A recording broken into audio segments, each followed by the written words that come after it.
L'histoire de Moridio né le 22 juin 1993 à Poissy, Yvelines, est avec l'équipe de France et celle d'un talent reconnu dans les catégories de jeunes, mais qui a finalement choisi de représenter ses racines.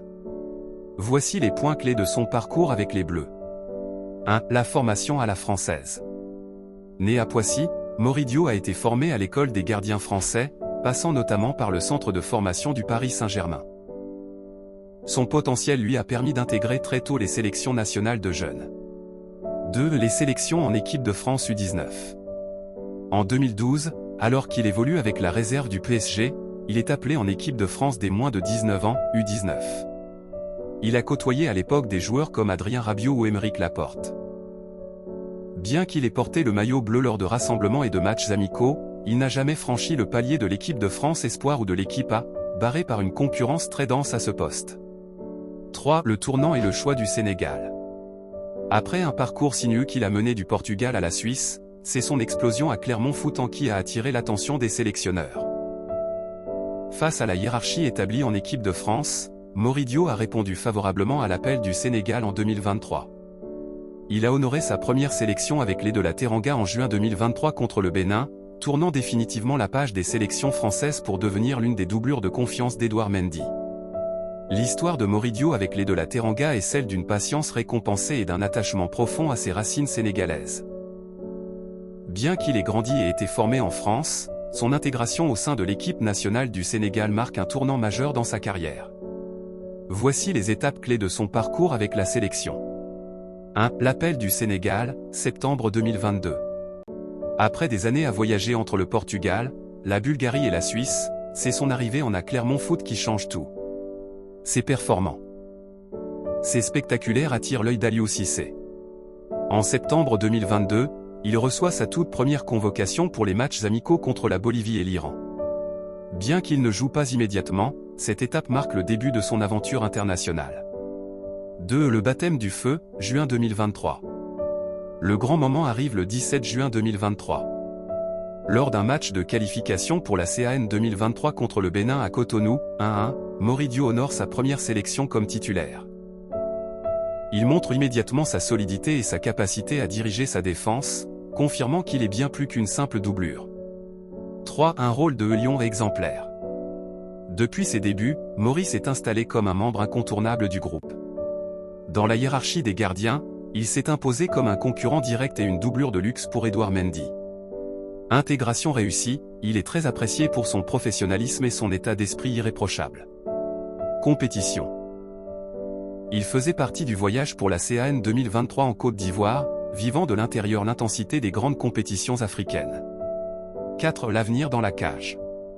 Avec le départ de certains cadres et la transition vers la CAN 2025 et le Mondial 2026, Moridio représente la continuité et la sécurité au poste de gardien. À chaque fois qu'il a été aligné, comme lors du match amical de prestige face au Cameroun en octobre 2023, il a prouvé qu'il avait le niveau international. La période 2025 à 2026 marque une étape charnière pour Moridio, tant pour sa carrière en club que pour son importance au sein des de la Teranga. Voici le récit de son parcours durant ces 2 années.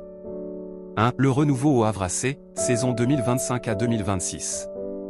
Après un passage en prêt à Rodez au début de l'année 2025 pour retrouver du temps de jeu, Moridio a pris un nouveau départ durant l'été 2025. Transfert stratégique. Le 12 juillet 2025, il s'engage officiellement avec le Havre AC. Ce transfert a été facilité par le rachat du club par Blue Crow Sport Group. Performance en club, pour cette saison 2025 à 2026, il s'est imposé comme le titulaire indiscutable dans les cages havraises. Au 27 mars 2026, il affiche des statistiques solides avec 23 matchs joués et 7 clean sheets, matchs sans encaisser de but, aidant son club à se maintenir dans le milieu de tableau de la 2. Le sacre et la polémique de la CAN 2025. Moridio a vécu une aventure hors du commun lors de la Coupe d'Afrique des Nations 2025 au Maroc. Le sacre sur le terrain, toujours fidèle à son rôle de doublure d'Edouard Mendy, il a été un pilier mental pour le groupe.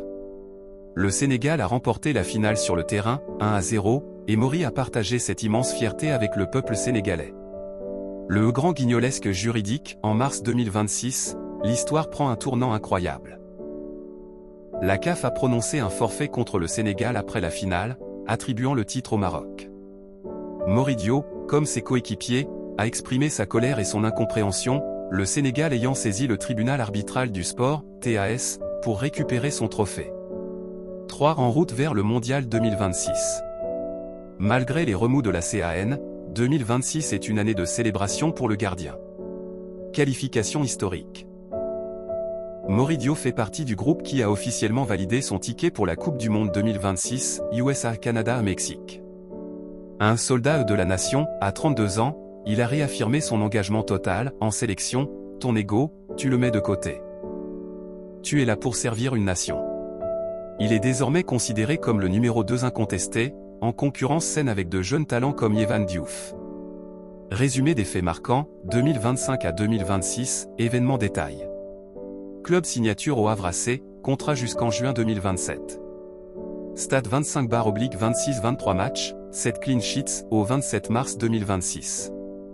Sénégal vainqueur de la CAN 2025, titre actuellement en litige au TAS. Mondial 2026 qualification acquise avec toi à Foot Flash et active la cloche pour ne rien manquer des prochaines histoires captivantes du foot mondial.